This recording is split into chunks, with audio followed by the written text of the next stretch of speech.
حوالہ تفسیر تیسر القرآن سورہ النساء آیت نمبر 18 اعوذ باللہ من الشیطان الرجیم بسم اللہ الرحمن الرحیم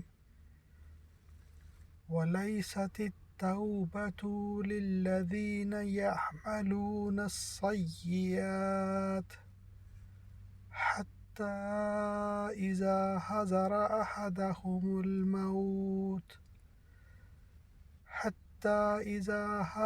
أَحَدَهُمُ الْمَوْتُ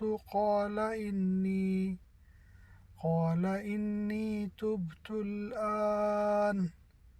وَلَا الَّذِينَ يَمُوتُونَ وَهُمْ كُفَّارٌ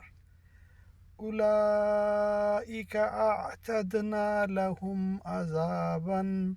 أَلِيمًا وَلَيْسَتِ اور نہیں توبہ للذین ان کے لیے یعنی ان کی یعملون وہ کرتے ہیں سیئات برائیاں حتیٰ یہاں تک کہ اذا جب حضرا سامنے آ جائے احدہم ان میں سے کسی کو موت قالا کہے انی کہ میں تبتو توبہ کرتا ہوں الآن اب ولا اور نہ الذین وہ لوگ جو یموتون مر جاتے ہیں وہم اور وہ کفار کافر اولئک یہی لوگ اعتدنا ہم نے تیار کیا لہم ان کے لیے عذاب علیما دردناک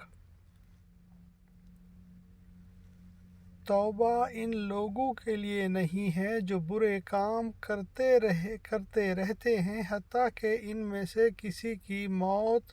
جب آ جاتی ہے تو کہنے لگتا ہے کہ میں اب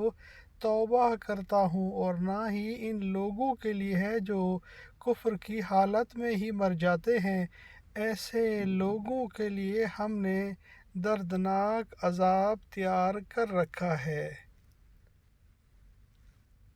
جب انسان پر نزع کا عالم طاری ہو جائے وہ موت کے آثار دیکھ لے اور اسے روح قبض کرنے والے فرشتے نظر آنے لگیں تو توبہ کا وقت ختم ہو چکا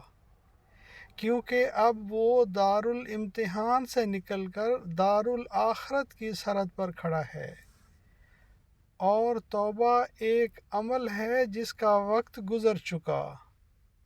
اس آیت میں دو طرح کے لوگوں کا ذکر ہے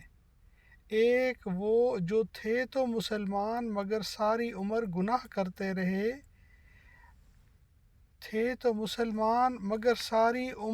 گناہ کرتے ہی گزار دی